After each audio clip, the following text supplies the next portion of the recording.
Hello, আজকে আমি নিয়ে চলে এসেছি ডিম আর আলুর তরকারি। এদিকে আগে থেকে কড়াইটা গরম করতে রেখে দিয়েছিলাম, তার মধ্যে তেল, লবণ, হলুদ দিয়ে ডিমটাকে ভালো করে ভেজে নিব। ভাজা হয়ে গেলে উঠিয়ে নিব।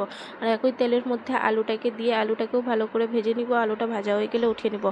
একই তেলের মধ্যে আবার জিরা, গোটা গরম মশলা, শুকনো লঙ্কা, তেজপাতা দিয়ে একটু ভালো করে ভেজে নিব। ভাজা হয়ে গেলে পেঁয়াজ কুচিটা দিয়ে একটু ভালো করে ভেজে নিব। তারপরে আদা রসুন থেঁচে করা ওটাকেও একটু ভালো করে ভেজে নিতে হবে। তারপরে জিরা, ধনিয়া, লঙ্কা গুঁড়ো আর টমেটো দিয়ে ভালো করে ভেজে নিতে হবে। ভাজা হয়ে গেলে হলুদ, পরিমাণ মতো লবণ দিয়ে একটু নাড়াচাড়া করে নিতে হবে। আর এদিকে আগে থেকে ভেজে রাখা আলুটাকেও দিয়ে দিতে হবে, কয়েকটা কাঁচা লঙ্কা দিয়ে দিতে হবে ঝালের জন্য। আর এদিকে একটু ভাজা হয়ে আসলেই তার মধ্যে জল দিয়ে দিতে হবে পরিমাণ মতো।